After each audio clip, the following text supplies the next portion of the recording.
Olá, amigas e amigos do canal da Fórum, boa tarde a todos e todas. Estamos aqui para mais um Papo Cabeça, meu programa cultural de todas as sextas, às 17 horas aqui no canal da Fórum. Hoje, excepcionalmente, a gente está fazendo o programa gravado, mas isso não impede de vocês mandarem seus comentários.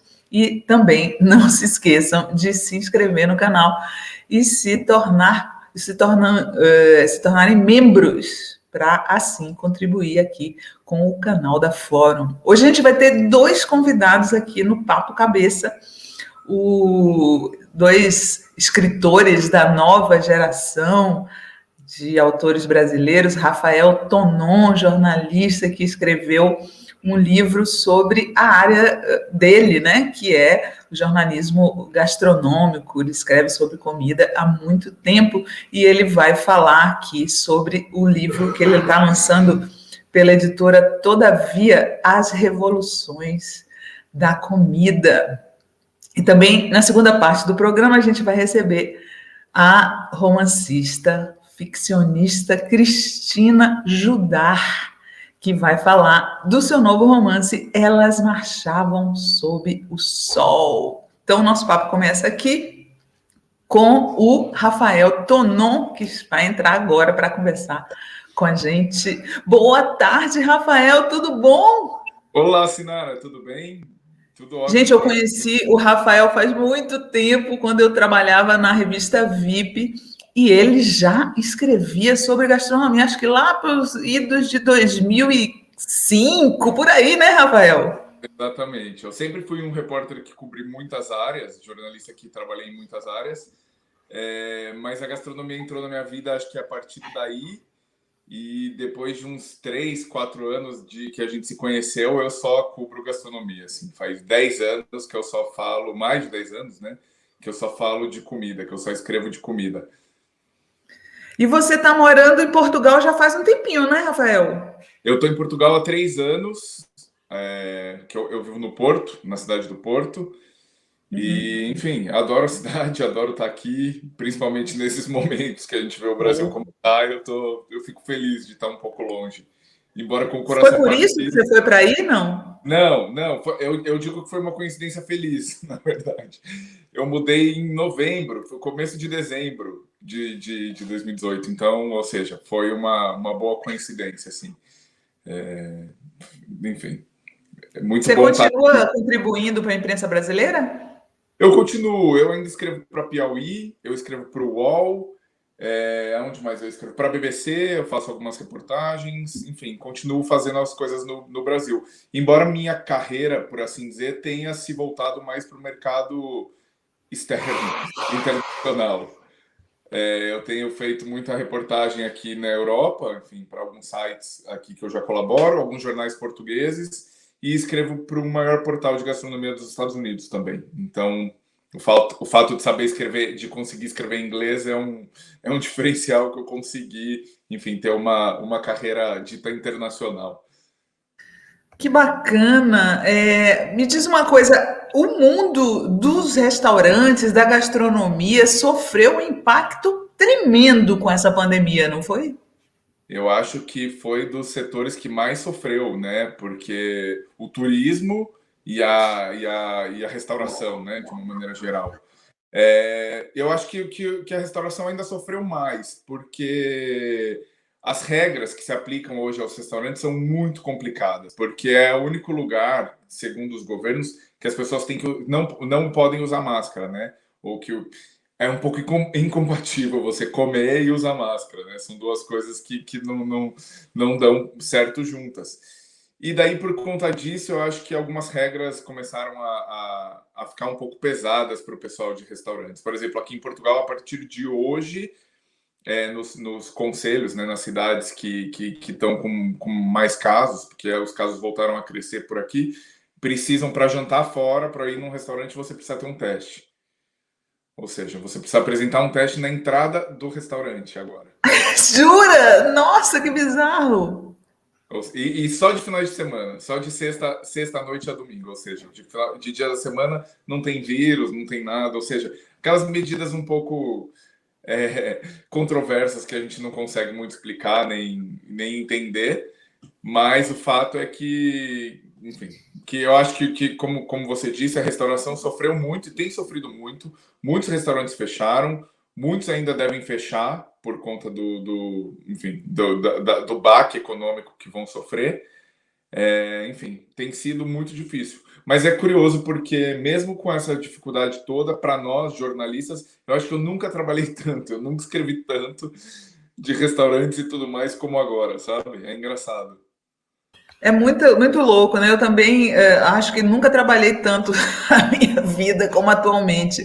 É, no mesmo tempo que muitos restaurantes fecharam e mudaram seus hábitos, né? A gente vai hoje num restaurante, tem muito mais espaço entre as mesas, algumas mesas vazias, né? Foi repensado todo esse conceito.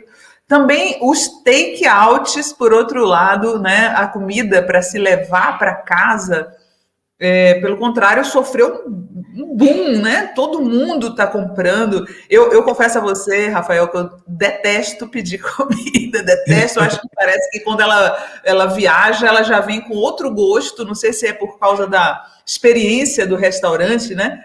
Por exemplo, a gente aqui em casa, como eu cozinho, eu geralmente quando eu compro comida fora é coisa que eu não consigo fazer em casa. Por exemplo, comida japonesa que meu filho adora.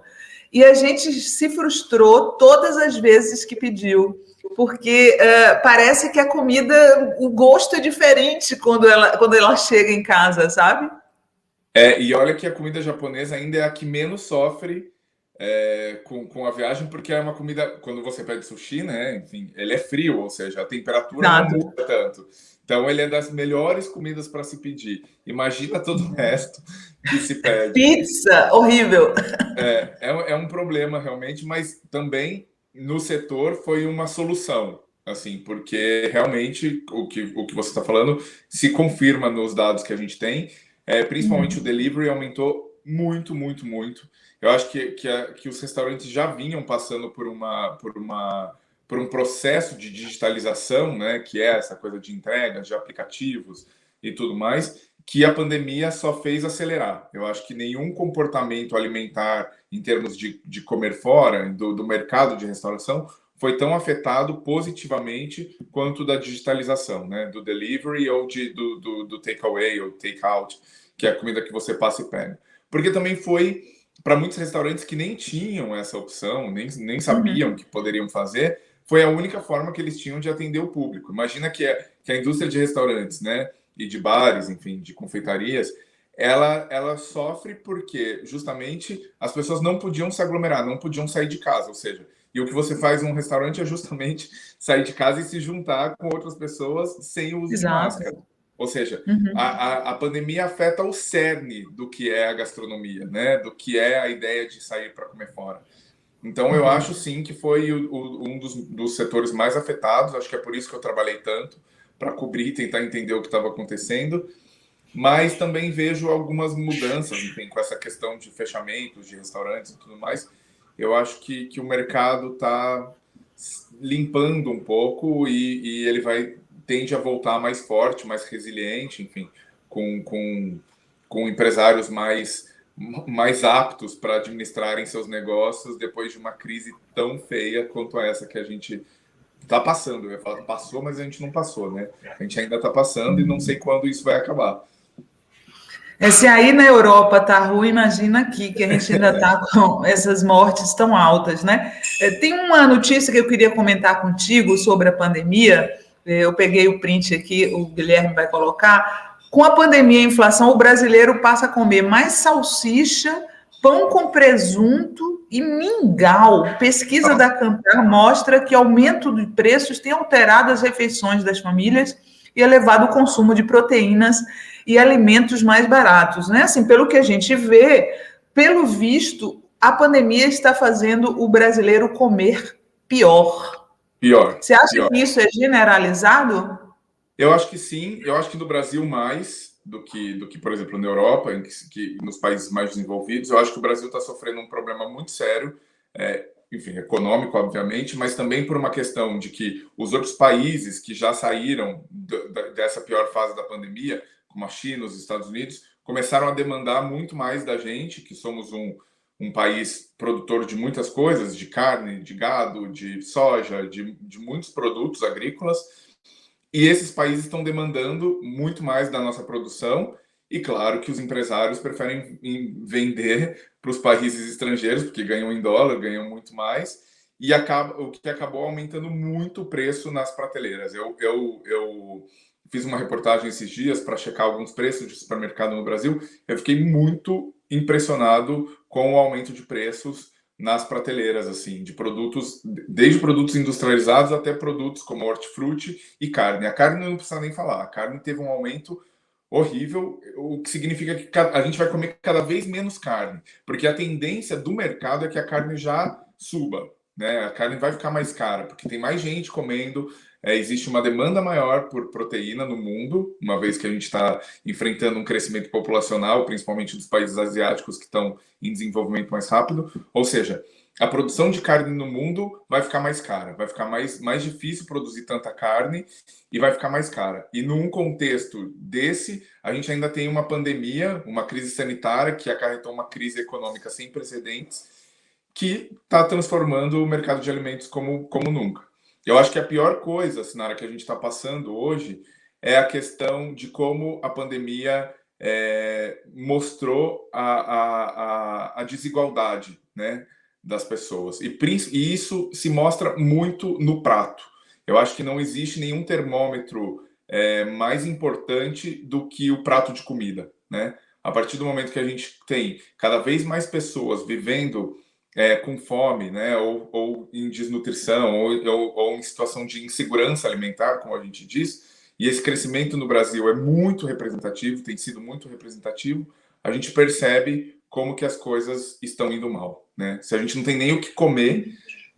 Exato. Essa questão da segurança alimentar que você está falando é muito importante, né? Porque o presidente que nós temos aí, o despresidente que nós temos, ele não se preocupou em nenhum momento com a segurança alimentar. Eu vou citar para vocês o exemplo do Vietnã, que é um grande produtor de arroz, né? E quando começou a pandemia, a primeira coisa que o governo do Vietnã fez foi impedir as exportações de arroz para garantir que o povo vietnamita tivesse arroz independente da pandemia. Aqui no Brasil foi o contrário. O preço do arroz foi a estratosfera porque os produtores, sem nenhum controle do governo, começaram a vender todo o arroz que nós tínhamos para fora e o mercado interno ficou desabastecido.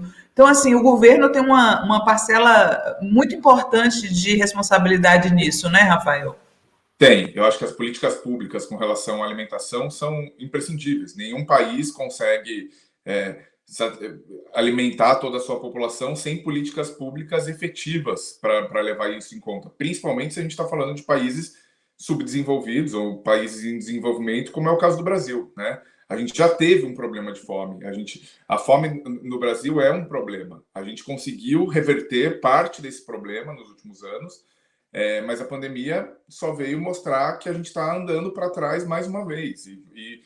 E não sabemos aonde vamos chegar, assim, não sabemos o quanto é que esse regresso, né, essa volta vai ser, né? Aonde a gente vai parar com ela? Se a gente vai retroceder 2 anos, 5 anos, 10 anos ou 15 anos, quando a gente tinha índices horríveis de fome no Brasil, né? O Brasil é um país enorme, de proporções continentais, e a distribuição de alimento é muito complicada, é muito difícil. E agora, com a questão econômica, com o acesso das pessoas diminuindo o poder aquisitivo das pessoas, é óbvio que a gente vai ter cada vez mais pessoas passando fome, o que é a pior consequência dessa crise que a gente está vivendo. Assim, a pessoa não ter alimento para comer. O que a gente viu de muitas reportagens são assim: as pessoas estão elegendo uma refeição por dia. Ou elas jantam ou elas almoçam. Sabe? Elas não têm a opção de comer menos no jantar e no almoço. Elas precisam abrir mão de uma refeição para comer uma vez por dia, para garantir o mínimo de nutrientes e de energia que elas precisam. Ou seja, é um problema que vai ficar cada vez mais grave se a gente não conseguir controlar essa pandemia E pelos vistos, assim, a vacinação tem vindo, está sendo mais efetiva, mas ainda está muito longe do que seria o ideal de 70% da população para a gente conseguir realmente ter uma imunidade que breque, né, a epidemia e os contágios de verdade. Eu queria entrar aqui no teu livro, propriamente dito. Coloca a capa do livro dele para a gente, Guilherme, para as pessoas verem as revoluções da comida. Olha só, as revoluções da comida, o impacto de nossas escolhas à mesa, do Rafael Tonon, está saindo pela editora Todavia. É um livro muito interessante porque tem muita informação histórica sobre a comida, né? E eu achei, Rafael, muito engraçado. Eu queria começar nosso papo sobre o seu livro, sobre isso, com isso.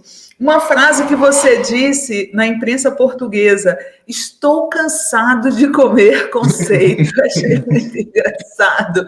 E eu queria que você explicasse o que é exatamente. Você fala muito sobre storytelling, né? Que a comida ela é valorizada não só pelo sabor, mas pela história que é contada pelo restaurante, pelo chefe, né? Aquela coisa de vender bem o seu produto, né? O peixe, vender bem o peixe, como a gente diz. Exatamente. Então, Literalmente. assim, explica aí pra gente o que é exatamente que você está cansado de comer conceito. No livro eu tenho um dos capítulos que eu falo sobre o desenvolvimento do restaurante, né? A invenção do restaurante. A invenção do restaurante como estabelecimento, que isso aconteceu na França, logo um pouco antes da Revolução Francesa, que ele se constituiu como um lugar que as pessoas podiam ir para comer alguma coisa.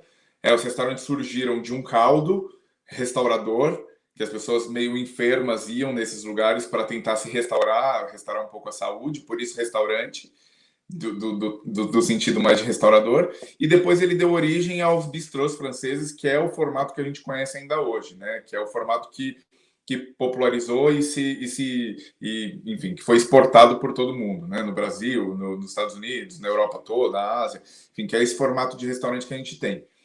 E o que eu conto um pouco nesse capítulo é como os restaurantes, nos últimos anos, principalmente esses restaurantes de alta gastronomia, tiveram, não abdicar, mas assim, o foco deles deixou de ser a ideia de satisfazer o cliente pelo sabor para impressionar. Eles deixaram de satisfazer para impressionar, ou seja, eles tiveram que criar maneiras e formas de impressionar esses clientes que vão visitá-los. Ou seja, hoje os grandes restaurantes do mundo, esses restaurantes com estrela Michelin, que estão nessas listas todas, eles têm um departamento de criatividade, de inovação. Eles têm chefes de inovação. Ou seja, ficou tão importante inovar e criar coisas novas que eles criaram departamentos específicos de pessoas que só pensam em criar coisas novas. Além dos que fazem, além de toda a equipe da cozinha que tem que fazer, produzir, cortar, pré-preparar o alimento, eles também têm essa nova busca por tentar criar inovação, né? Isso veio desde do Ferran Adrià, da cozinha espanhola, e hoje em dia virou quase uma obrigação dos restaurantes. Então eu brinco um pouco que eu já vi comida descendo do teto, eu já vi todos os tipos de espuma, eu já vi todos os tipos de fumaça, eu já vi a comida chegando em prato, em costas de esculturas de elefante, enfim, de todas as formas possíveis de tentar surpreender o comensal, eu já fui tentado a me surpreender. E hoje em dia eu acho que essas coisas já não me surpreendem Você muito fala mais. do mamilo da ostra, né, no Do livro, mamilo. que você come uma ostra que está grudada num gelo, né? Uma coisa assim super performática. Exatamente, que é um pouco que virou um restaurante, assim, essa história, o capítulo chama Mamilo de Ostras, porque as pessoas pensam, o que mamilo de ostra, né? Como ostra tem mamilo, mas a ideia era brincar porque era uma pedra de gelo, imagina uma bola de gelo, uma esfera de gelo, que vinha com uma ostra em cima, e você tinha que pegar essa esfera com a mão e chupar. Ou seja, era quase um peito, né, feminino, assim. E tem gente que daí teve a referência de lembrar da questão da mãe, de mamar, ou tem pessoas que têm uma visão um pouco mais erótica do momento. A ideia, o fato é que os restaurantes deixaram de servir um prato como qualquer prato, sabe? Hoje eles precisam impressionar. E por mais que eu goste disso como jornalista, que gosta de contar histórias, e é sempre bom ter uma boa história para contar, eu como profissional enfim, como frequentador assíduo desses restaurantes, eu disse na reportagem do Público, que é um jornal aqui de Portugal, que eu estou um pouco cansado de comer conceito, assim, de tudo ter que ter um conceito, de tudo o garçom tem que vir na mesa e dar uma palestra, sabe? Sobre aquele produto, sobre como o produto foi colhido, como que o chefe fez, que técnicas que ele usou. Enfim, eu acho que tem vezes que o comensal só quer sair, comer fora e ficar feliz, sabe?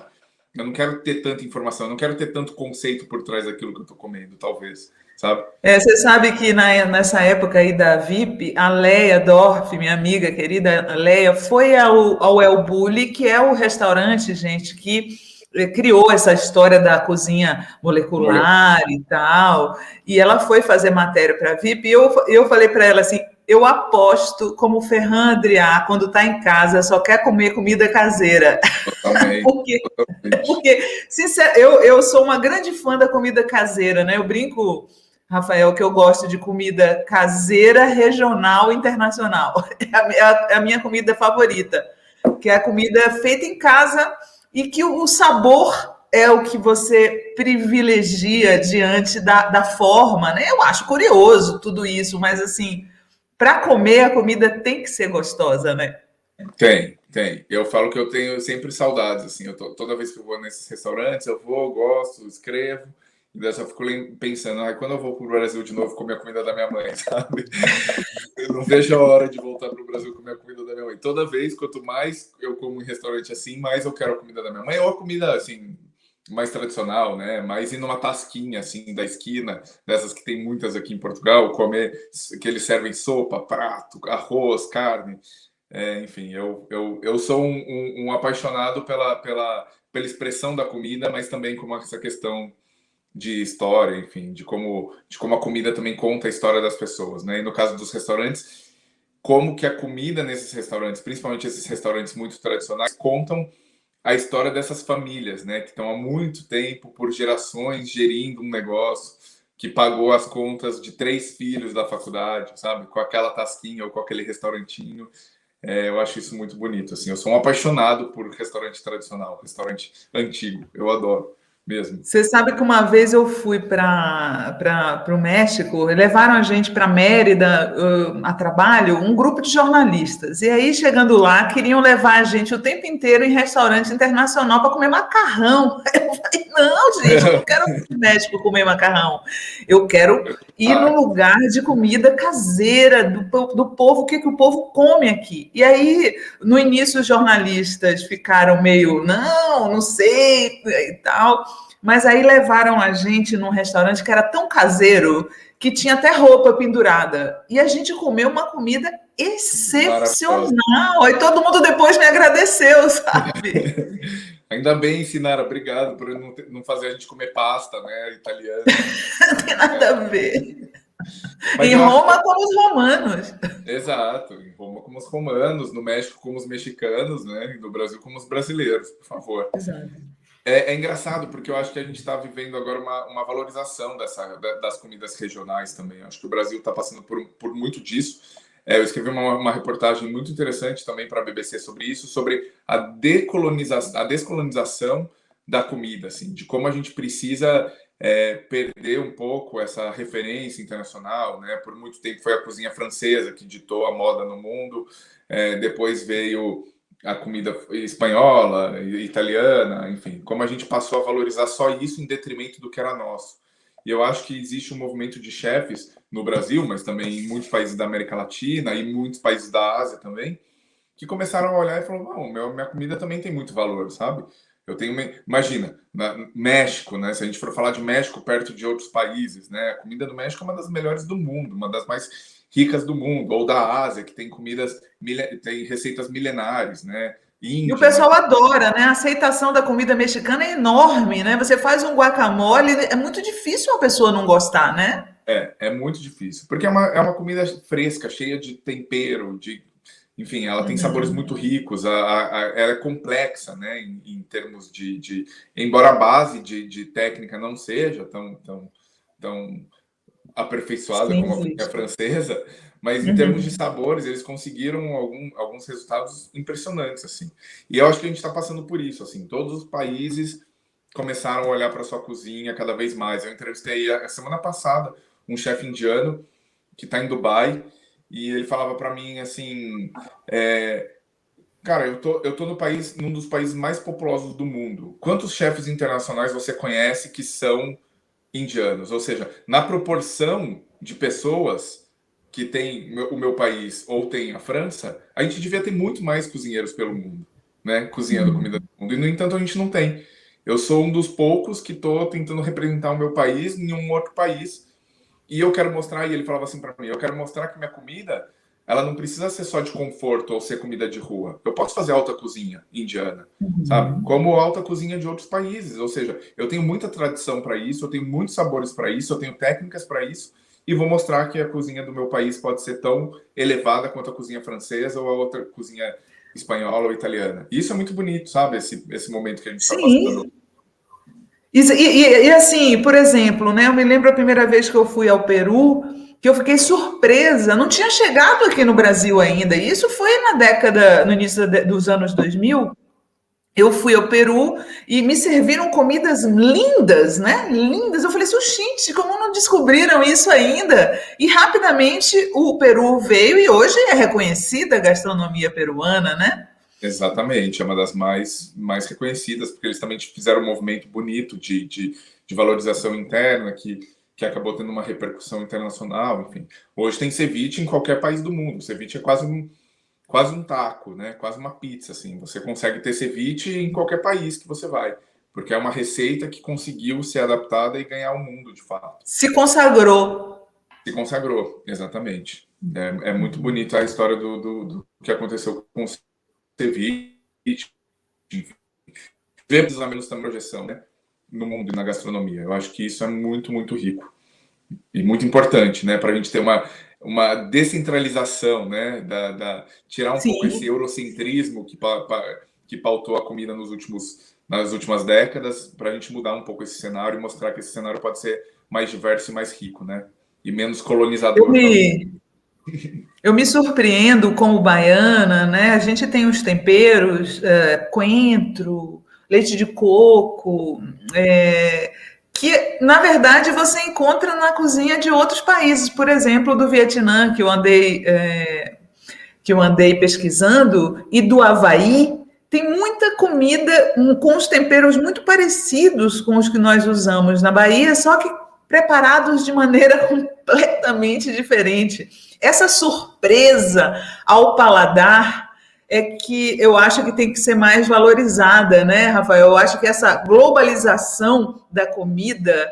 né, se pode se falar assim, é positiva por isso, né? Porque você vai ter mais oportunidade de surpreender o seu paladar, que devia ser o grande foco da comida e não o preço, né? Porque algumas pessoas fazem do ato de comer um luxo. Comi uma comida que custou tanto. Né? Não é esse o foco. O foco é você surpreender as suas papilas gustativas. É isso que eu acho que é importante. Satisfazê-las, né? Eu tenho um amigo que diz que ele lançou um livro que chamava We All Eat the Same, que é todos comemos a mesma coisa, né?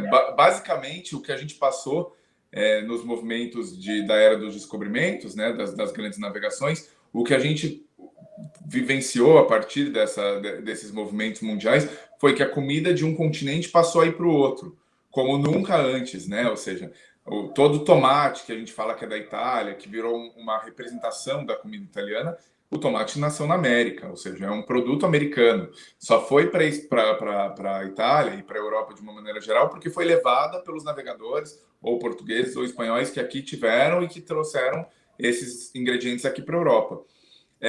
E o que eu acho bonito dessa história toda é perceber como esses ingredientes foram adaptados, cada um à sua maneira, né? Que é um pouco do que você está falando.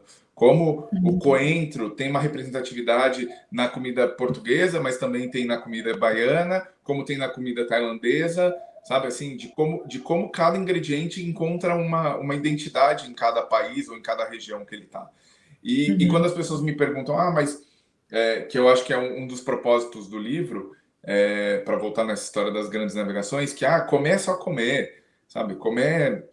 Cara, comer não é só comer. Se fosse só comer, os portugueses nem tinham chegado ao Brasil, sabe? A gente nem tinha tido esse fluxo de pessoas. Não sei se isso foi bom ou se foi ruim eles terem chegado, mas de fato mudou os rumos da história, né? Mudou a nossa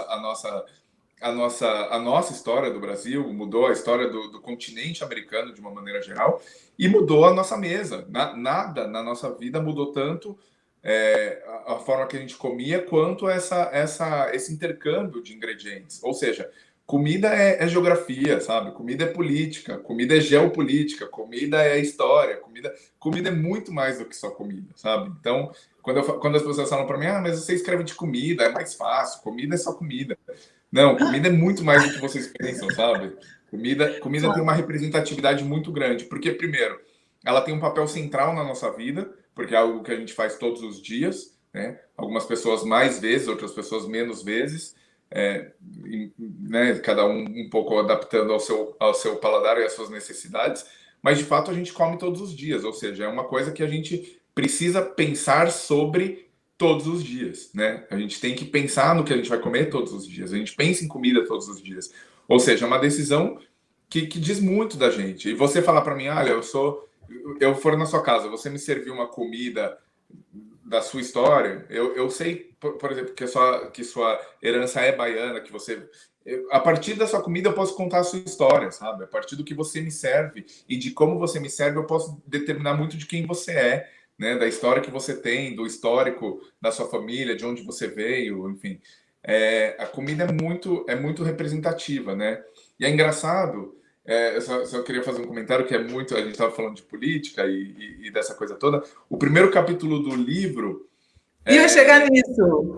Exatamente. Por que que você escolheu o hambúrguer para abrir, né? O hambúrguer, gente, que é tido assim como uma comida ruim, acho até injusto, porque na verdade é uma comida, se você não comer num desses lugares aí, tipo McDonald's, se fizer na sua casa, aliás, eu tenho até um vídeo no YouTube ensinando a fazer seu próprio hambúrguer, pão, a proteína e salada. Não é uma comida para ser demonizada. E aí o que eu queria falar com você sobre isso é o seguinte: o Rafael, gente, no livro fala sobre o Trump, os hábitos alimentares do Trump, e fala que o Trump gosta de comer hambúrguer. E, aliás, ele fez, né, todo a administração dele, ele exibiu isso, né? E eu queria comentar contigo, Rafael, que teve até um programa político que mostrou as expressões do Trump quando está diante dessa comida que ele gosta. E o James Corden, que apresenta agora o The Late Late Show, achou curioso que a expressão é a mesma, de fato. Olha só, a expressão dele quando está diante de um prato de junk food é idêntica em todas as fotos. Então, foi uma descoberta muito engraçada. E aí, aqui no Brasil, nós temos o presidente Jair Bolsonaro, que gosta de aparecer passando leite condensado no pão, né? Essa foi uma imagem que ficou muito famosa. E aí eu queria fazer uma provocação para vocês, já para você entrar nessa história do primeiro capítulo. A extrema-direita come mal? Ou não é uma questão de política? Olha, eu acho que tem uma questão um pouco política, sim. O que eu falo muito e que eu tento. A ideia de trazer esse capítulo, começar o livro com esse capítulo, foi um pouco disso, assim, para mostrar para as pessoas que comida é política, sim, sabe? É o dia a dia da política. Comer, sabe? É um ato político, né? Comer é um ato político, sim. E a história do Trump, assim, de mostrar ele com a junk food, né, com o fast food, ele sempre optou, primeiro, porque ele é super americano e ele tem um orgulho disso. Segundo, porque ele é germofóbico, ou seja, ele é um cara que acha que a comida tem que ser mais processada possível, porque ele garante que daí ele não tem nenhum tipo de germes ou de algo que possa afetá-lo, né, contaminá-lo, que é até curioso para uma pessoa que defendeu tanto tempo o não uso de máscara, né, durante a pandemia, mas enfim. E que eu conto a história do Trump, eu faço toda uma apuração, eu acho que foi o capítulo mais difícil para escrever em termos de apuração, porque eu tive que pesquisar muito. Eu conto da história do Trump e depois eu falo de muitas pessoas, assim, eu falo do Saddam Hussein, eu falo do Maduro, eu falo do Hitler, para contar como esses homens poderosos, né, comiam, como que os hábitos alimentares deles eram curiosos, assim, de certa forma. E também como muitos deles tinham esses provadores oficiais, né, para evitar qualquer tipo de envenenamento, né, pela comida, porque sabemos que durante a história muitos políticos foram mortos envenenados, achando que estavam comendo um prato ingênuo ali, um prato que não representava muito risco, mas no final estava envenenado. Mas nessa história toda eu quis contar essa história da relação dos políticos com a comida, porque na altura que eu estava fazendo essa apuração, eu até postei uma coisa no Facebook sobre isso, uns highlights assim da minha apuração, e eu falava tudo isso para dizer que o que o homem coloca da boca para dentro talvez diga muito mais do que ele coloca da boca para fora, principalmente quando se trata de um político. Porque o político fala, faz promessas, fala o que quer, enfim, não tem muita preocupação com a verdade do que ele fala. Mas diante de um prato, ele não consegue mentir, sabe? Diante da comida, ele não consegue fingir. Daí a expressão idêntica do Trump, né? Exatamente, ou seja, e é muito curioso que a expressão idêntica do Trump é justamente o que ele busca no hambúrguer, né? No fast food, que é a padronização. O que ele busca no fast food é justamente a padronização da comida, ou seja, para mim não deixa de ser muito curioso que ele tenha feito essas expressões sempre quando ele vê um prato de comida, que é o que ele... Quer dizer, prato de comida não, porque ele nem come no prato, né? Que ele tem nojo de prato, ou seja, a comida que ele pode comer com as mãos e que ele tenha sempre essa mesma expressão. Então, no primeiro capítulo eu quis mostrar essa relação dos políticos com a comida, para ser muito literal para o leitor, para mostrar que comida é sim um ato político, sabe? E que o que a gente come, ou que os políticos comem, tem muito a ver. E, de fato, claro, existem bom gosto, tem políticos de direita que tem muito bom gosto, e tem outro bom gosto alimentar, né, que tem um paladar mais aprimorado, como tem, enfim, políticos de esquerda, mas que é fato que essa nova direita conservadora come mal, e isso é fato, é fato. O Boris Johnson, eu não me lembro. Eu acho que o Boris Johnson é um pouco mais sofisticado, né? Embora seja um inglês, né, que é difícil comer muito. Se ele come comida inglesa, né, é mais difícil para ele comer muito bem no sentido do que presidentes de outros países. Mas enfim, ele tem um gosto um pouquinho melhor assim que os outros. Mas de fato, o Trump é o auge do mau gosto alimentar. Assim. Ele pedia bife bem passado. Quando ele ia em restaurante, que era uma steakhouse, ele pedia bife bem passado, sempre solado quase. O bife chegava e ele cobria sempre o bife com ketchup. Ou seja, prova do paladar infantil que ele tem, né? Igual o nosso presidente. Você nem tocou no Bolsonaro nesse capítulo, né? Eu achei curioso. Não, eu não toquei primeiro porque eu comecei pelo Trump, e daí para fazer um balanço do Trump com os outros líderes, eu falei só de presidentes americanos, de todos os outros presidentes americanos. Daí eu falo do Obama, enfim, de todos eles, faço uma retrospectiva dos presidentes americanos. Mas daí eu entro na história do envenenamento, né? E daí eu falo do Hitler, daí tem uma parte inteira falando do Hitler, que eu acho que é muito, muito curiosa. É muito bom.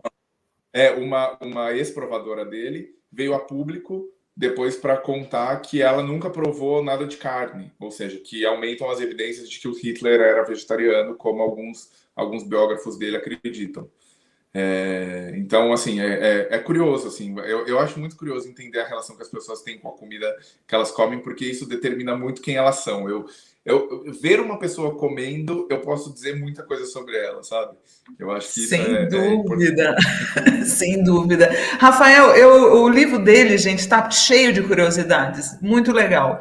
E eu queria saber como é que você conseguiu, num livro sobre comida, fugir da tentação de ficar falando para as pessoas comerem bem, sabe? Ah, glúten é ruim, não sei o que é ruim, né? Eu confesso para você que eu sou uma adepta de que você pode comer um pouco de tudo, e também sou uma militante do glúten, viu?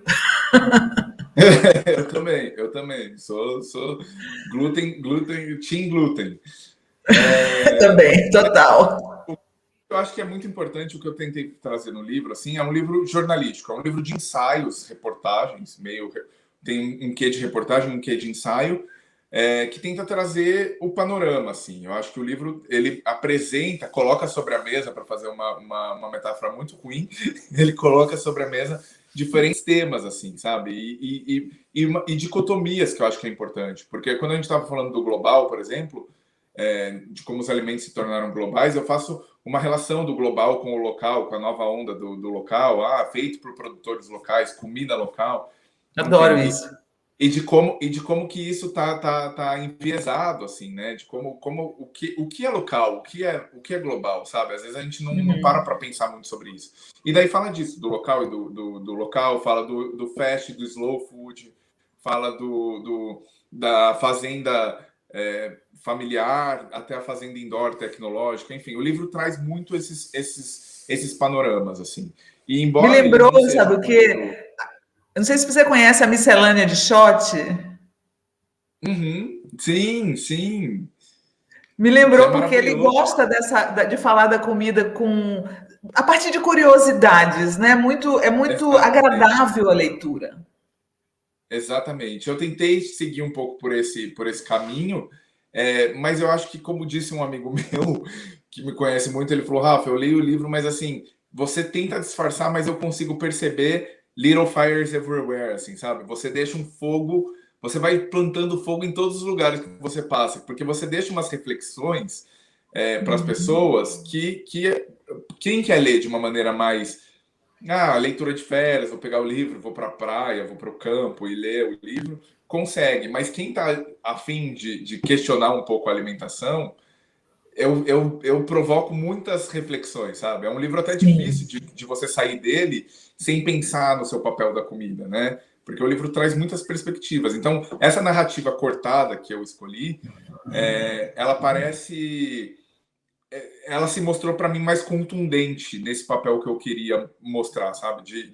São pequenas historinhas que, no final das contas,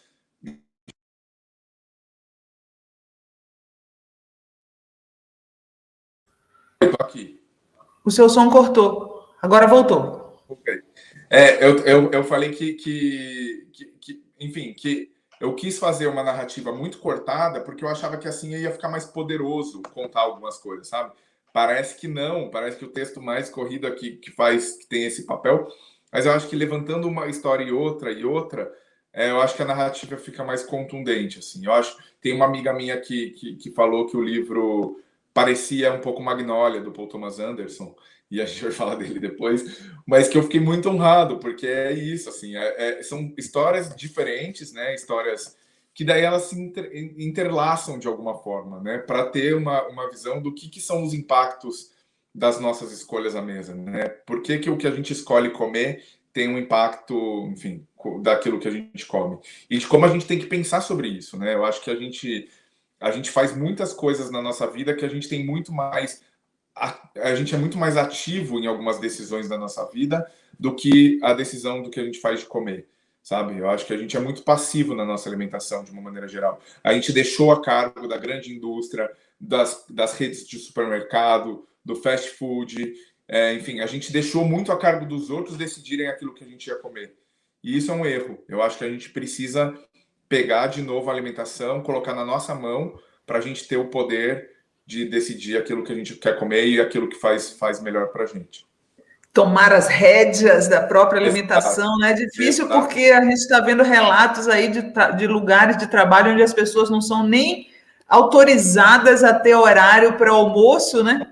Ou são obrigadas a comer no próprio trabalho. Eu lembro que a gente, no início da minha carreira, que a gente fazia muito plantão lá eu morava em Brasília, porque eu morei em Brasília 2 vezes, né? Essa é a minha segunda vez em Brasília. Da primeira vez, a gente fazia muito plantão na Alvorada e tal, na casa da Dinda, e o jornal já mandava os McDonald's para a gente comer, né? Era mais ou menos, você era obrigado a comer aquilo. Mas eu queria entrar aqui, antes da gente passar para as suas dicas, Rafael, eu queria entrar num assunto que é o seguinte: eu, particularmente, há 6 meses, mais ou menos, eu parei de comer carne vermelha, né? Mamíferos. E já faz um tempo que eu reduzi o consumo de carne em geral, e eu tenho, dentro dessa história de surpreender o paladar, eu tenho ficado muito impressionada como o vegetarianismo e o veganismo, eles têm formas de preparo que surpreendem muito o paladar, né? Porque as carnes, por exemplo, eu digo para você que eu acho que não, eu já comi todo tipo de preparo possível de carne.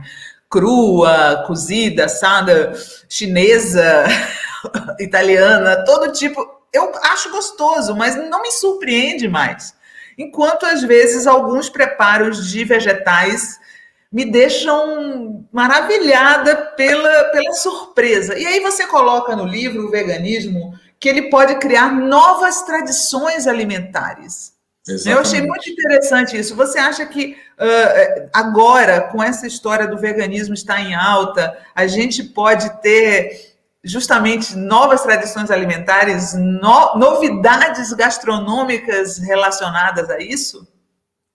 Eu acho que sim, é uma tendência, é uma revolução que eu tratei um pouco nesse último capítulo, mas que eu não aprofundei, mas que é uma revolução que está acontecendo agora, que eu acho que é muito interessante. A gente tem, por exemplo, um dos restaurantes mais importantes do mundo, que está em Nova York, que foi eleito o restaurante melhor do mundo há 2 anos e tal, que são restaurantes que têm muita influência nessa bolha, né? Na minha bolha de jornalista de gastronomia, mas que optou por ter um cardápio que eles chamam nos Estados Unidos de plant-based, ou seja, ele abdicou de servir qualquer tipo de carne no restaurante dele.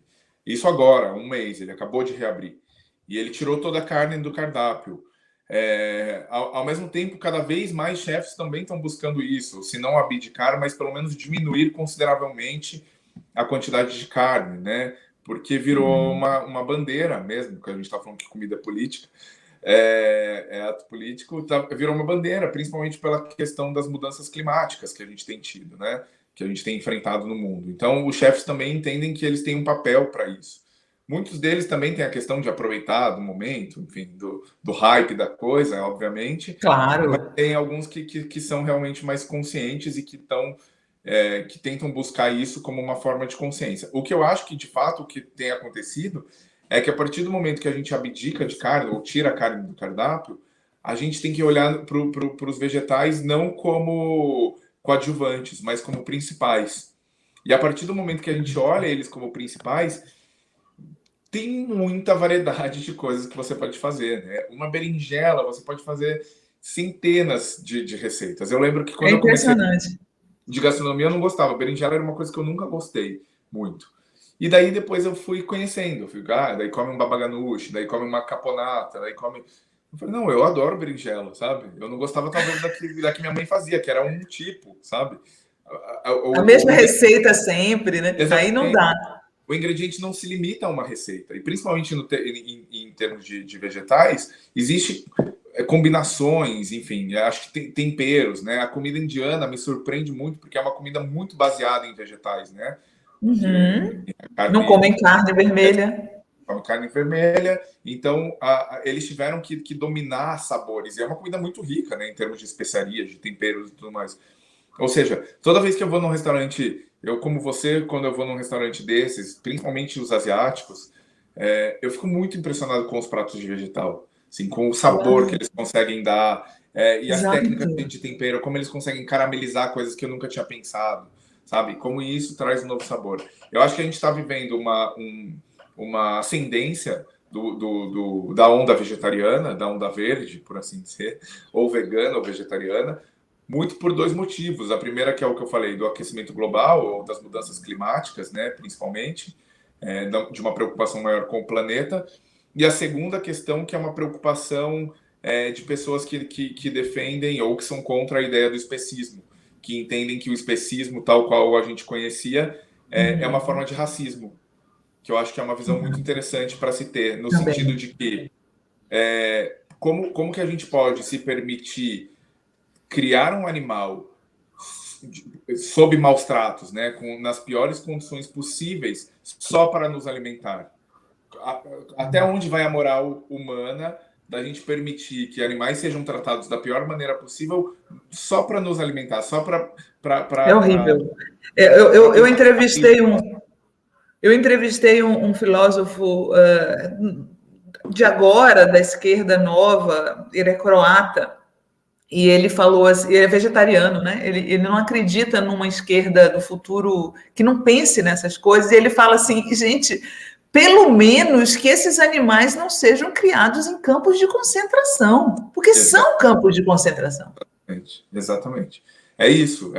Eu acho que é uma tendência que vem muito, que fala, eu acho que são as últimas frases do meu livro, assim, que termina esse capítulo, que fala disso, assim, que eu acho que a gente vai olhar no passado e ver como a gente tratava os animais, talvez como a gente permitiu que acontecessem coisas absurdas, né?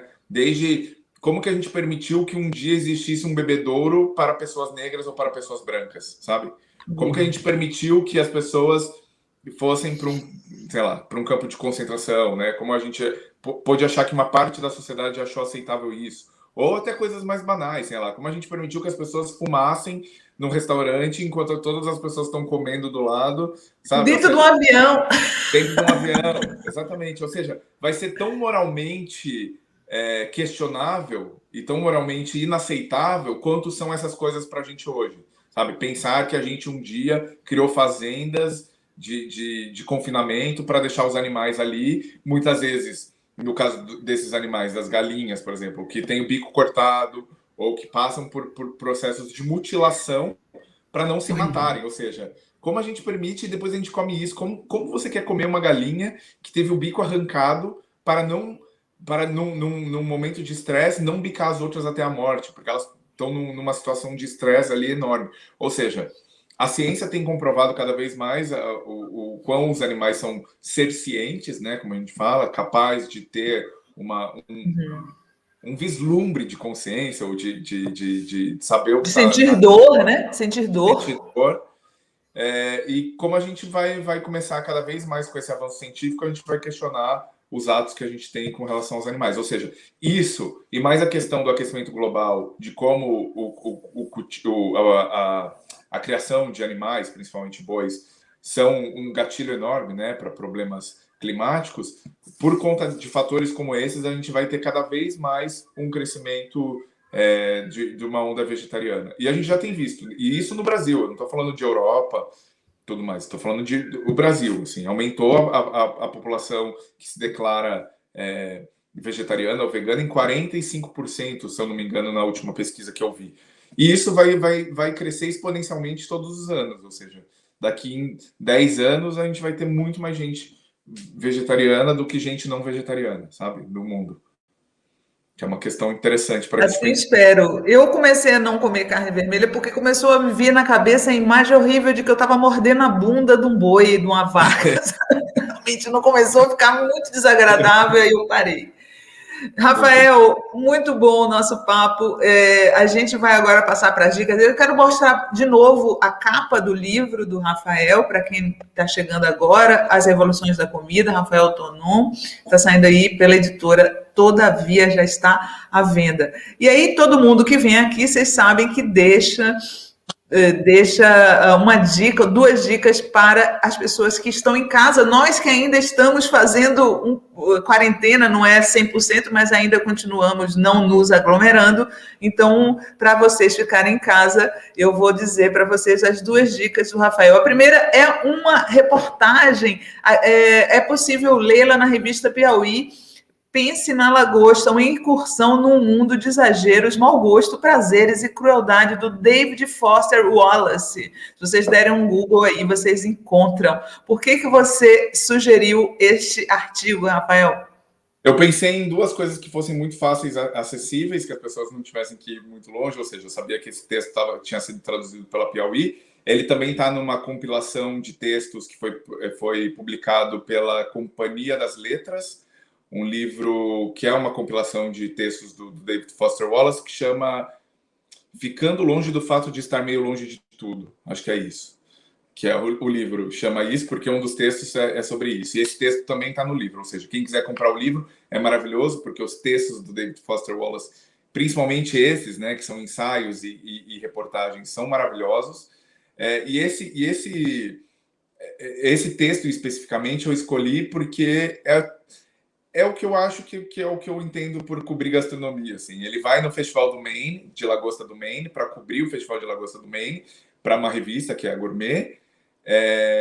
A Ruth Reichel, que foi a editora dele nessa reportagem, era crítica do The New York Times. Nessa época, ela editava a revista e falou: olha, eu vou mandar o David Foster Wallace lá para cobrir esse festival. E o que o cara trouxe foi uma pensata, ensaio muito interessante sobre a nossa relação com a comida. Primeiro da crueldade da lagosta, mas também ele faz uma crítica muito interessante, muito cínica e divertida sobre a própria sociedade americana, sabe? Que dessa questão do consumo, assim, tudo era merchandising da lagosta, sabe? Você tinha copo da lagosta, camiseta da lagosta.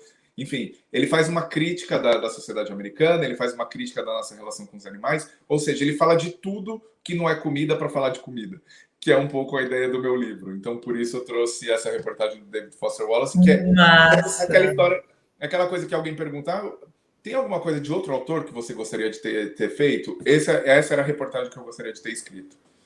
Uau, demais, fiquei curiosíssima, vou ler daqui a pouco. Leia. Olha só, a segunda dica do Rafael também eu adoro, é um filme de um dos meus diretores favoritos, e o Rafael disse que também é dele, Paul Thomas Anderson, e ele fez esse filme.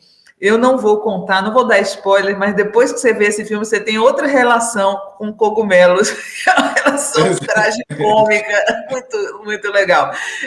Vou colocar o trailer e aí depois o Rafael explica por que ele escolheu esse filme. Boa.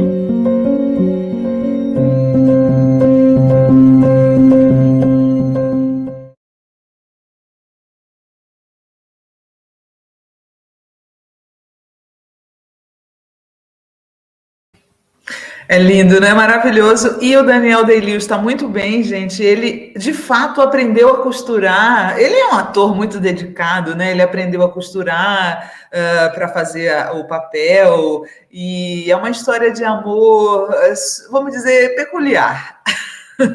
Exatamente. É um filme lindo, eu acho lindo mesmo o filme. A direção é maravilhosa, a atuação do Daniel Day-Lewis. Depois desse filme ele falou que ele ia se aposentar, o que ele está reconsiderando agora, esperamos que sim. E é o único filme do Paul Thomas Anderson que também está na Netflix, ou seja, acho que todo mundo quase tem Netflix hoje em dia e consegue ver o filme, não é um filme que está naquelas plataformas super difíceis de assistir. E é um filme que fala de uma relação, e eu escolhi essa questão. Ele me pega por ser o diretor, né? Eu não gosto só de coisas de comida, mas nesse caso, especificamente, eles se conhecem num contexto de comida, porque ela era uma garçonete, e a relação deles depois é definida por uma questão alimentar que a gente não vai contar, porque realmente é um spoiler, mas que mostra como é possível amarrar alguém pelo estômago, por assim dizer. Totalmente. Acho que é o que eu posso dizer. Olha, Rafael, foi um prazer enorme conversar com você. Espero que pintem outras oportunidades, meu querido. Grande beijo, viu? Obrigada. Obrigadíssimo. Obrigado a você pelo convite, por esse papo ótimo. Estava morrendo de saudade. Foi um prazer enorme falar de comida e falar de política, falar disso tudo nesse papo tão gostoso, tão descontraído. Obrigado pelo convite, por me ter aqui. Até a próxima. Tá bom. Tchau, Rafael. Obrigada. Bom, gente, após esse papo sobre comida, a gente vai receber agora a escritora, romancista, Cristina Judar, que vai falar sobre o novo romance dela. Olha ela aí. Oi, Cristina. Oi, Elas Samara. marchavam sob o sol. Tudo bom? A Cristina, gente, ela já esteve aqui no Papo Cabeça faz um tempinho, junto com o Fred Di Giacomo, para comentar uma coletânea que saiu de contos São Paulo, Berlim, que eram contos sobre a pandemia, acho que chamava Pandemônio, era isso? Isso, Pandêmico. exatamente, isso. Exatamente. Aí, agora ela está voltando aqui para falar do romance dela, Elas Marchavam Sob o Sol. Eu quero mostrar aqui a capa do romance da Cristina, achei muito bonita, está saindo pela editora Dublinense. E aí, eu vou dizer uma coisa para você, Cristina, quando eu vi o título do teu romance, a primeira coisa que eu pensei foi nessa foto famosa da época da ditadura, com a Eva Todor, Tônia Carreiro, Eva Vilma, Norma Bengel, Leila Diniz. Elas marchavam sob o sol. Me veio muito isso à cabeça. Tem a ver? Oi, Sinara. Em primeiro lugar, é um prazer estar aqui. Estou muito feliz de estar aqui com você hoje. Obrigada pelo convite. Sim, eu fico muito feliz que você tenha pensado nessa foto. Faz sentido, faz total sentido com a história, com todas as reflexões que estão inseridas nele, essas mulheres todas que marcharam, né, sob o sol, e as marchas todas que continuam e continuaram até hoje. Então faz total sentido. Eu fico super feliz que você tenha pensado nessa imagem.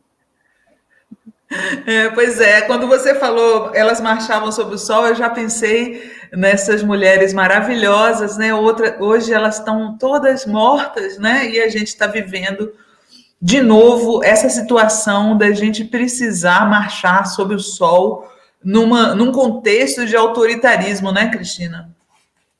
Total, Sinara. A realidade hoje nos apresenta fantasmas que a gente talvez julgasse em algum momento já ultrapassados, né? Mas as realidades, as opressões estão muito presentes ainda, e várias marchas ainda se fazem necessárias, muitas marchas, muitos passos que já foram dados, a gente precisa dar esses passos mais uma vez. Então, é um pouco sobre o que eu quis trazer também nesse livro, em termos de reflexão. Sim. A história que a Cristina conta no livro, gente, é a história de duas adolescentes na fase de transição para a idade adulta, digamos assim. Hoje em dia, na verdade, a adolescência dizem que está durando até os 30 anos, então, assim, não é? Elas têm 17 anos e o livro acompanha até a véspera de elas completarem 18, né? A Ana e a Joan. E aí eu queria falar com a Cristina. Existe um tipo de romance que é conhecido como Bildungsroman. É uma expressão em alemão que quer dizer romance de formação, né?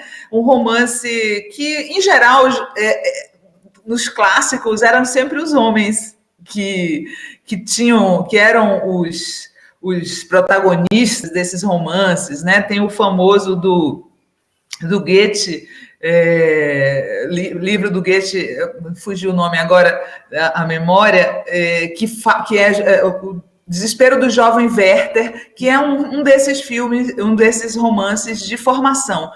Você considera, Cristina, que Elas Marchavam Sob o Sol vai nessa tradição do romance de formação?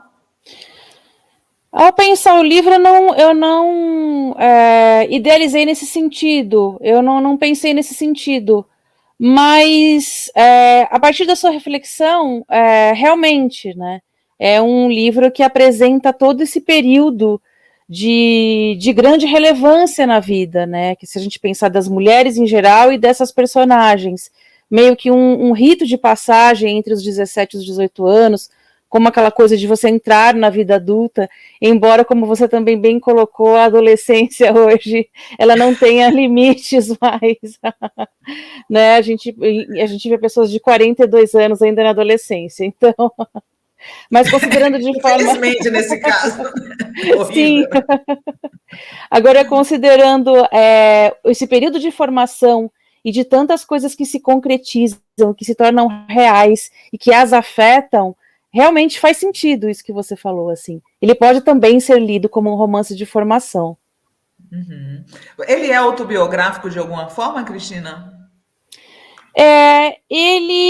Eu penso assim, a gente como escritor, o nosso extrato, a nossa essência, a nossa carne, a nossa entranha vai estar sempre inserida de alguma forma no texto, seja de maneira direta, de maneira explícita, ou de maneira subjetiva ou indireta, quer dizer, passa por mim, né? A coisa toda ficou em ebulição dentro de mim para que ela se tornasse palavra escrita, né? E fosse para o mundo. Então, eu me baseei em alguns fatos, lógico, que me atravessaram, assim como das mulheres que estão ao meu redor, né? Então, de situações que eu vejo hoje acontecerem com muita gente, de aflições e opressões que são evidentes, que estão aí no mundo e afetando tanta gente de todos os cantos, de todas as classes. É impressionante como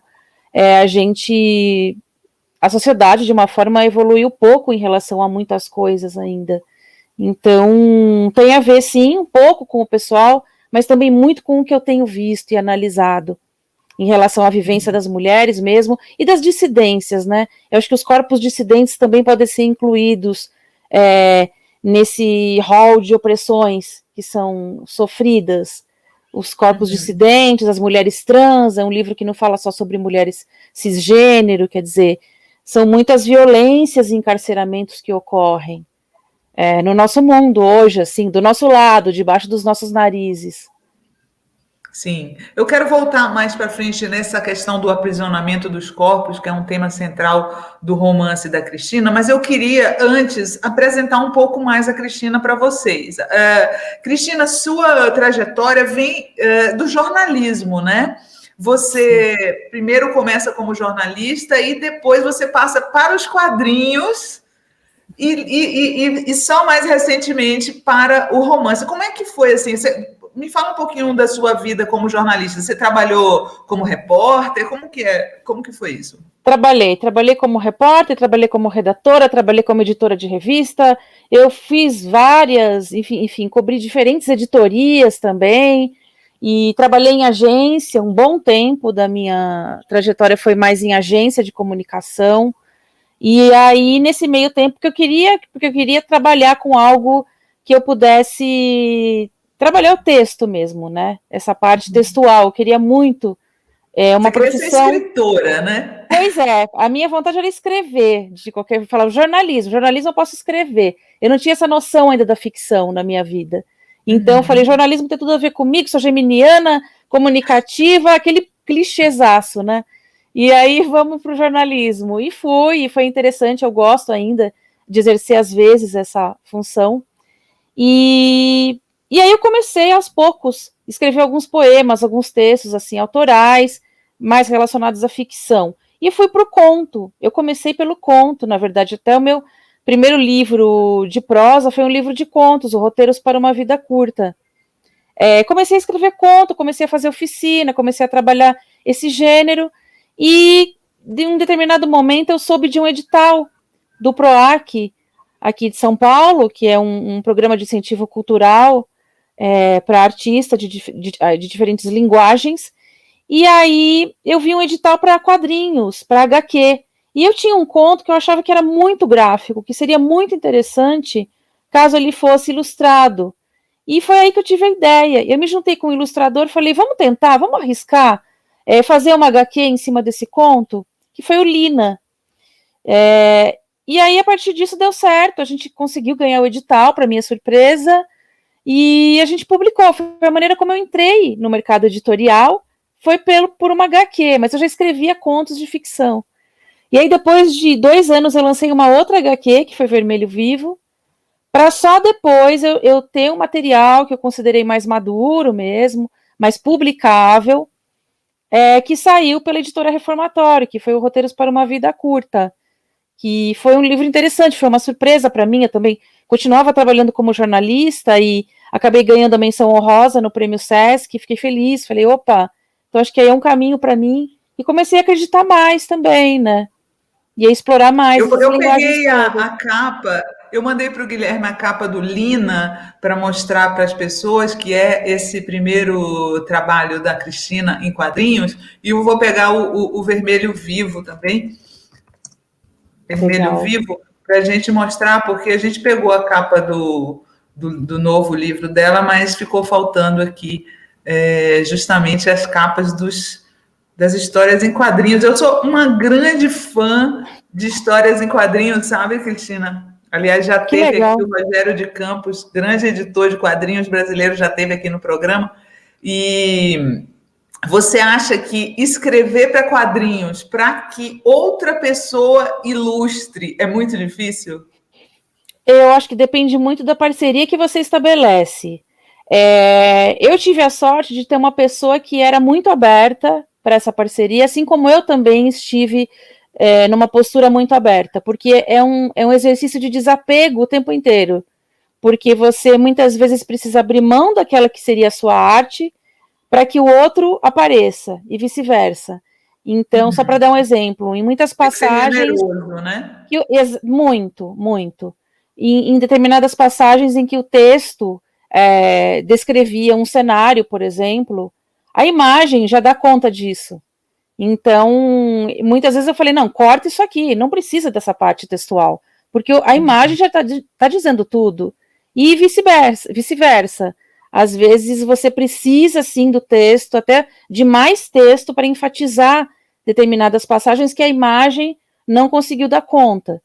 Então, é difícil, mas ao mesmo tempo é bem gostoso quando você tem essa sintonia, né? Quando você trabalha com alguém que também não se importa de abrir mão de algumas coisas para que o resultado final fique o melhor possível. Então, eu tive sorte e para mim foi incrível fazer essas 2 HQs. Demais. E aí, depois das HQs, você entra de vez no mundo da ficção, né? Sim.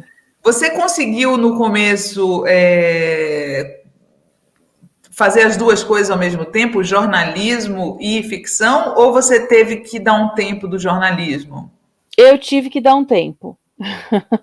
Para ser bem honesta, o que foi um pouco um choque para mim, uma mudança radical, porque eu tinha toda uma estabilidade da vida como jornalista, eu tinha toda uma rotina pré-estabelecida, e eu meio que precisei dar um corte, até pela questão textual também, Sinara, porque o escrever no jornalismo, como você bem sabe, ele tem os seus cacuetes, ele tem os seus padrões, tem os seus jargões, as suas estruturas já e fórmulas que já são bem estabelecidas e que você meio que já faz no automático com o decorrer do tempo.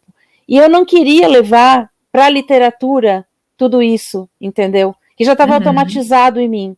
Então eu precisei meio que dar um corte, assim, um belo de um corte, de maneira radical, para que eu entrasse de cabeça na minha escrita literária, para que eu descobrisse primeiro qual era a minha escrita literária, e para que eu entendesse o que ela era, de como ela era composta, para que eu até o ponto que eu me sentisse preparada para falar agora, eu posso publicar um livro meu com textos literários que não tem conexão com o jornalismo.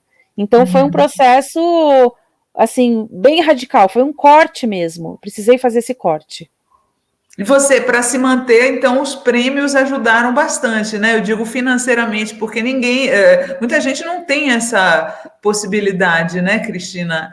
Outro dia eu entrevistei aqui um dos novos escritores brasileiros, José Faleiro, que é um cara que vem da classe baixa mesmo, lá do sul do Brasil. Se vocês quiserem ver, tem aí no YouTube da revista Fórum. E ele era supridor de supermercado, né? Ele lançou o livro chamado Os Supridores, que é justamente um romance a partir da experiência dele de ser supridor de supermercado. Até hoje ele tem dificuldades financeiras e tal. A família morava numa casa cheia de o telhado caindo, essas coisas que as pessoas não sabem que escritores passam por isso, né? Então, assim, os prêmios foram importantes para você se manter quando você largou o jornalismo para mergulhar na ficção? Eu posso dizer que o Prêmio São Paulo de Literatura, ele é o prêmio que acho que melhor paga no país. Então, digamos que quando eu recebi o prêmio, ele realmente foi de uma ajuda absurda nesse sentido. Mas é muito difícil. Eu posso dizer que é muito difícil se manter financeiramente. A gente acaba tendo atividades paralelas que são relacionadas à literatura, como o da oficina, participar de eventos, esse tipo de coisa. Mas que são atividades mais esporádicas também, não acontece toda hora, todo momento. E com venda de livro, o percentual, a não ser que você venda muito, muito, muito, percentual acaba não aparecendo assim para você de maneira que que faça uma diferença na sua... Você se sustente com Exatamente, isso, né? É muito difícil, assim, tanto para mim quanto para os colegas, enfim, e amigos que eu tenho. A gente fica dando uns pulinhos, sabe? A gente dá pulinhos para cá, pulinhos para lá, para tentar se manter. É mais difícil, é bem mais difícil, é complicadíssimo. Os prêmios ajudam, até porque eles abrem portas também, eles proporcionam maior visibilidade. Claro que as pessoas te conhecem mais, te chamam mais para atividades que são remuneradas, esse tipo de coisa, mas da literatura em si, da venda de livro, realmente, se for de esperar viver só disso, fica bem difícil, fica praticamente impossível. Do fato de você ter vindo do jornalismo, você foi alvo de algum preconceito por parte dos escritores que sempre foram escritores? Não, até porque muitos são jornalistas. Eu conheço uma infinidade de pessoas que começaram também no jornalismo. E como na literatura é muito comum a pessoa, eu sou médico e escritor, sou psicanalista e sou escritor, sou jornalista e sou escritor. A gente encontra pessoas que vêm de vários segmentos.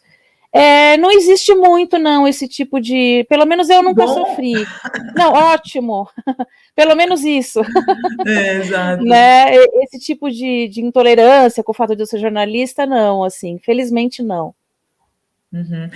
Como que é é uma pergunta bastante comum relacionada aos escritores, como é que é teu processo criativo? Acho que o Guilherme subiu aqui as capas dos quadrinhos que eu queria mostrar para vocês, os quadrinhos da Cristina. Esse é o Lina, que ela faz os dois em parceria com o Bruno Auriema, saiu pela Companhia das Letras, né, Cristina? Não, esse foi editor Estação Liberdade. Estação Liberdade, Eu estou aqui olhando de longe o rótulo.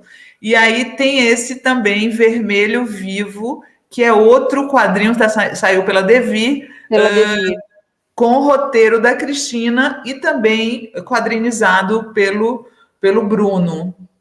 Muito legal. Então, eu queria que você falasse um pouquinho aqui para quem está querendo, né, algum dos nossos espectadores esteja querendo se iniciar na literatura, como que é um pouco do teu processo criativo, como foi o processo criativo para a criação desse teu novo romance, Elas Marchavam Sob o Sol? Olha, a ideia inicial surgiu de uma foto de duas mulheres num carnaval que eu considero que seja dos anos 50, por aí. Eu perdi essa foto no notebook que foi bichado por um vírus e que até hoje está inacessível. Eu não achei mais essa foto, infelizmente, mas partiu dessa imagem. Eu gosto muito de relacionar imagem e artes visuais e fotografia e música com a literatura. Então, nesse caso, essa foto em preto e branco dessas mulheres no baile de carnaval, eu falei, eu preciso criar o universo dessas duas. E aí, a partir disso, eu constituí esse universo, tanto da Ana quanto da Joan, né, que são diferentes, são complementares ao mesmo tempo e se espelham de determinadas formas. O processo criativo, ele envolve diferentes etapas, de acordo com aquilo que você está trabalhando no livro. Então, eu costumo partir de uma estrutura que eu costumo chamar de esqueleto, um esqueleto assim básico. Então eu sei de onde eu estou partindo e sei aonde eu quero chegar.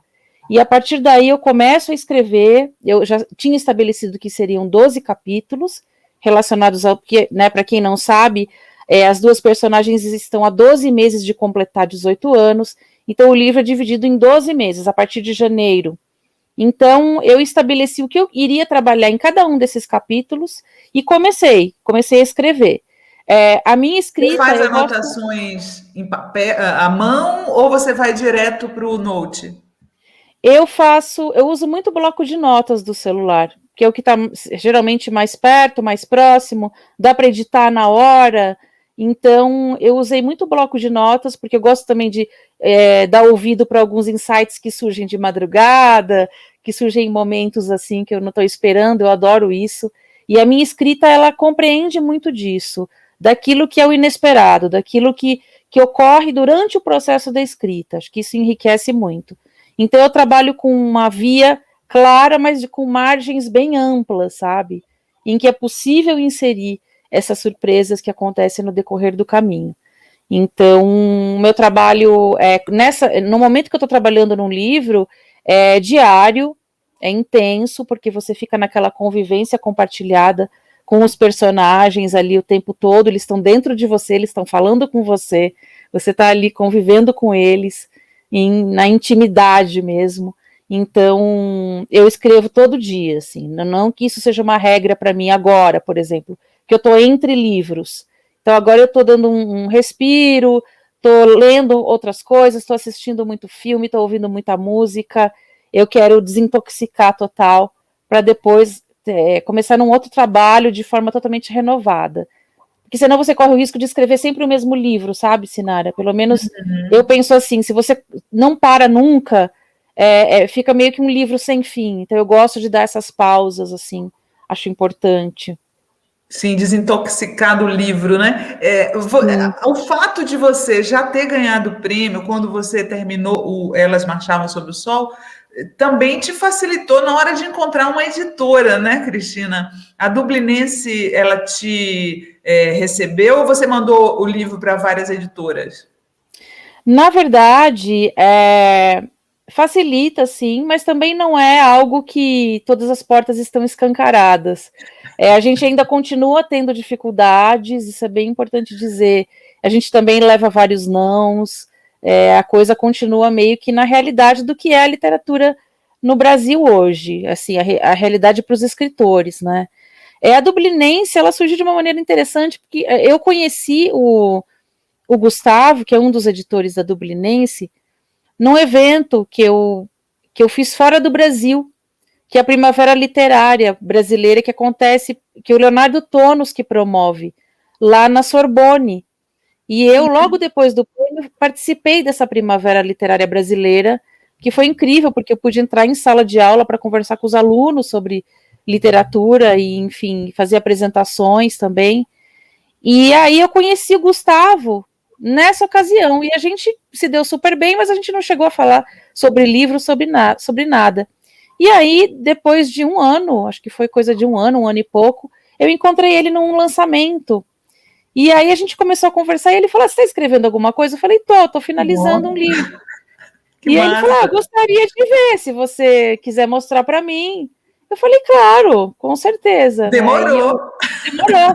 E eu já gostava da Dublinense, gosto da linha deles, gosto dos autores que eles publicam, acho bem interessante, acho uma editora que tem uma visão bem interessante do segmento e que agrega muitas coisas. Falei, vamos lá. E aí mandei para ele. Então foi dessa forma que a gente se aproximou e que a coisa acabou acontecendo. Uhum. Eu lembro quando eu era criança, Cristina, que eu era muito fã do Zé Mauro de Vasconcelos, sabe? Do Meu Pé de Laranja Lima. Eu adorava, eu li todos os livros dele. E aí, na biografia dele, que vinha na orelha, sempre dizia assim: José Mauro de Vasconcelos e Jorge Amado são os únicos escritores brasileiros que conseguem viver de literatura. Eu acho que hoje, até hoje continua um pouco assim, né? Quem que seria no lugar deles? Paulo Coelho? Meia dúzia, pois muito difícil, infelizmente, né? Meia dúzia, com certeza. Eu acho também. Paulo Coelho, ele sim, né? Ele.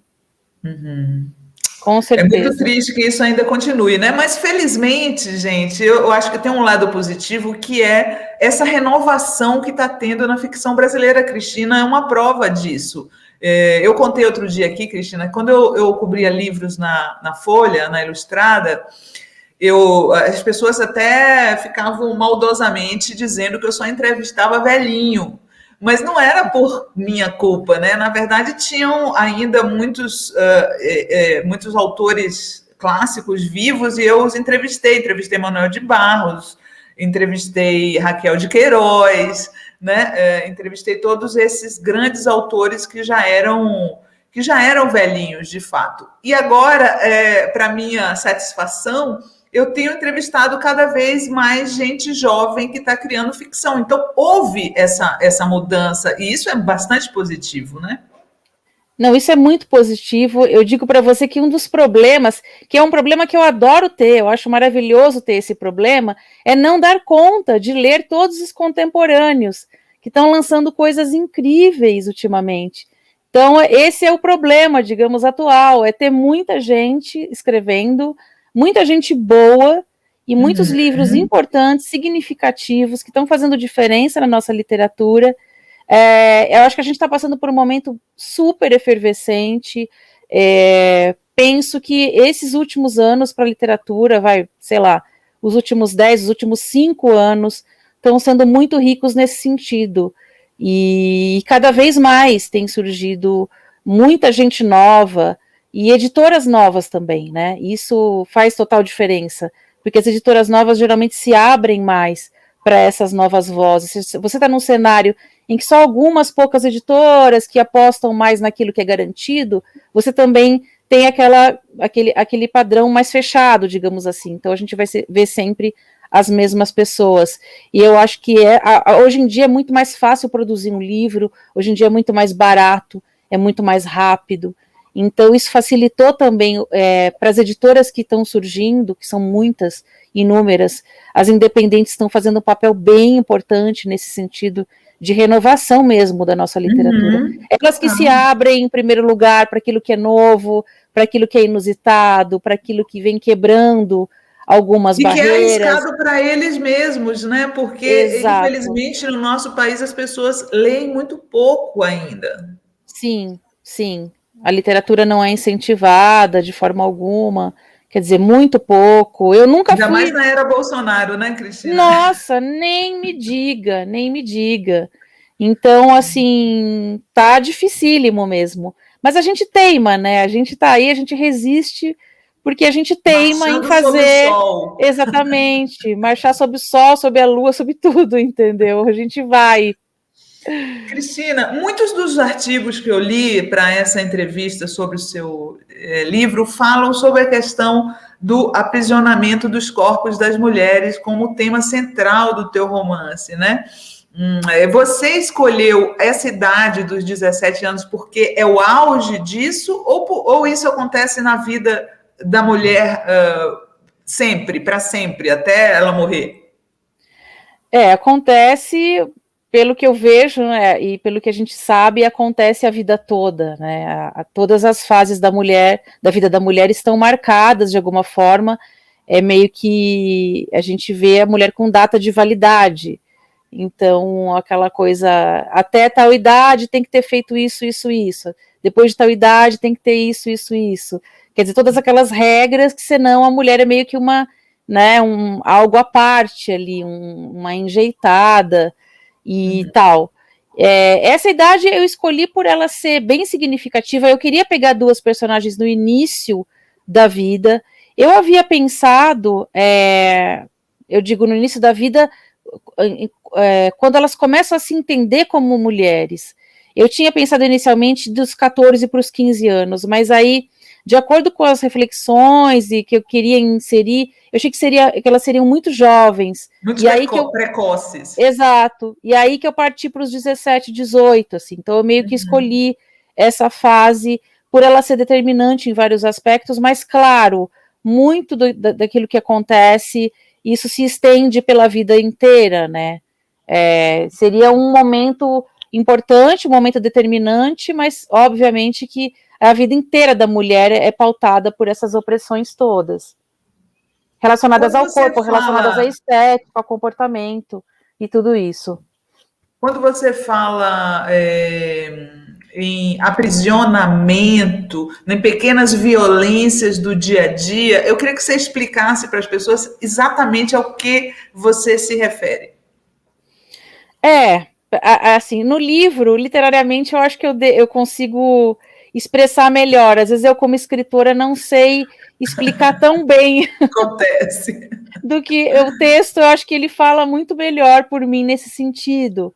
Mas esses aprisionamentos, eles podem estar relacionados a comportamentos que são exigidos ou que são tidos como algo essencial para que a pessoa possa ser respeitada, como o próprio formato do corpo.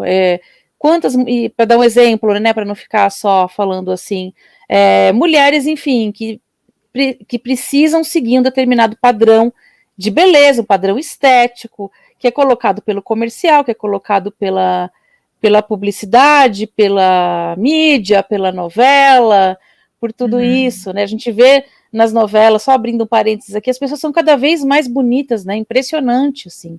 Parece que o primeiro critério é a beleza mesmo, a beleza padrão, eu digo, né? Aquela beleza padrão, bem padronizada. A história dos dentes, né? Que é uma coisa assim que eles estão botando. Não existe tá tão uma branco imperfeição. que é até assustador aquele dente branco demais, né? Não é normal aquilo ali.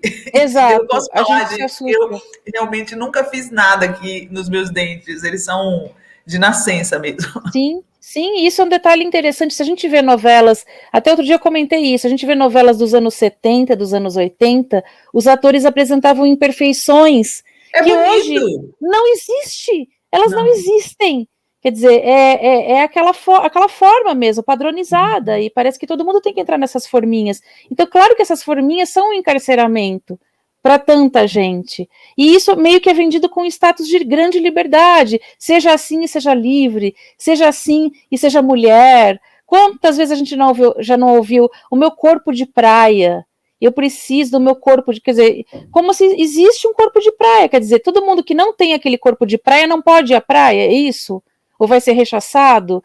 Então eu ouço mulheres jovens dizerem isso. Eu ouvi há pouquíssimo tempo uma mulher jovem fala isso, assim, não, porque eu preciso conquistar o meu corpo de praia. Como assim, meu corpo de praia? Então, quer dizer, são opressões que são também refletidas nesse pensamento e nessas falas, e acho que alguém precisa trabalhar isso, refletir sobre isso, que a literatura, como representação da vida, também traga essas questões. Acho muito importante. Você é mais nova do que eu, Cristina, mas na minha geração, você falou dessa história do corpo de praia, aconteceu uma coisa que, olhando hoje, eu vejo como muito bizarra. Na época, gente, as pessoas aí que são mais jovens que eu, da minha idade ou mais velhas, vão lembrar exatamente do que eu estou falando. Apareceu um biquíni cortininha, que era um biquíni muito pequeno na parte de cima, e que as meninas que tinham peito grande, como eu, a gente sofria para fazer o peito caber naquele biquíni. E muita gente da minha geração diminuiu o peito. Fez a redução do peito para ter esse corpo de praia que a Cristina está falando, para caber no maldito biquíni cortininha, que só pessoas que tinham o peito muito pequeno, que era moda nos anos 80, você ter peito pequeno. E aí, quando chegou nos anos 90, 2000, a moda era ter peito grande. Aí a pessoa que tirou peito naquela época passou a botar peito. Quer dizer, como é que você pode modificar o seu corpo de acordo com a moda, né? É uma loucura, como se estivesse tirando uma camiseta, gente. Não é assim, não é assim. Pois é. E de acordo com toda uma indústria que lucra muito com isso. Então, se a gente pensar todas as clínicas de estética, as clínicas de cirurgia plástica, os aparelhos que são inventados, como aquele que eu cito no livro, né? A cinta que afina silhuetas. Então, muita gente lucra com tudo isso, né? É interessante. Né? Porque voltou essa época, essa moda do espartilho, as mulheres andando com a cintura apertada. Eu lembro que teve uma época em Hollywood que elas tiravam as costelas flutuantes para ficar com a cintura mais fina, né? Pois é, então, e se a gente não entende isso como uma violência, o que é então uma violência, né? Então, para que a mulher se sinta plena e bela e feliz e livre, como isso é vendido pela publicidade, e por essas clínicas, e por todo esse processo, esse sistema todo, essas mutilações, né, e como tem um trecho do livro em que a Ana fala, né, algumas partes do corpo da mulher precisam ser duras, outras precisam ser moles, então algumas são rijas, outras são moles, e elas não podem se inverter, então as que têm que ser rijas, precisam ser rígidas sempre, e as moles também, algumas precisam ser infladas, outras, então, todo esse jogo, para que possa se existir de maneira plena, ele é uma baita de uma violência com a mulher que está se formando, que está se entendendo no mundo, que está querendo se desenvolver, quer dizer, lidar com tudo isso e vai muito criando complexo, vai criando claro, trauma, vai criando todo tipo de claro. ataque à autoestima feminina, né? Porque nessa época quem tinha peito grande se sentia horrorosa, Sim. né? E eu estava notando outro dia, Cristina, como eles criam termos depreciativos para atacar o envelhecimento feminino, né? Então, por exemplo, essa ruga aqui chamam bigode chinês. Agora eles estão falando que o pescoço da mulher, quando envelhece, é pescoço de tartaruga. Como é que eles inventam essas coisas só para diminuir as mulheres, né? O fato, eu estou deixando meu cabelo branco natural, e as pessoas sempre falaram, o homem grisalho é charmoso, na mulher envelhece. É incrível isso, né? É impressionante. As diferenças são gritantes. E sim, são esses detalhes, são essas microviolências. Essas são as microviolências embutidas no cotidiano. Porque são embutidas, e a gente não percebe, a gente ouve, a gente continua na correria, vai aqui. A gente não percebe, a gente não percebe, entendeu? Mas elas estão inseridas ali, e elas são agulhadas, né? Que são dadas durante o dia, na consciência das pessoas, assim. No Cristina, corpo. uma outra coisa que eu queria comentar contigo é que numa determinada passagem do teu livro, você cita o assassinato da Marielle, o assassinato da Dandara, você cita esses crimes reais dentro da ficção. Qual foi a tua intenção com isso? Foi justamente trazer ainda mais à tona o tanto que esse livro trabalha com fatos que estão muito próximos da gente.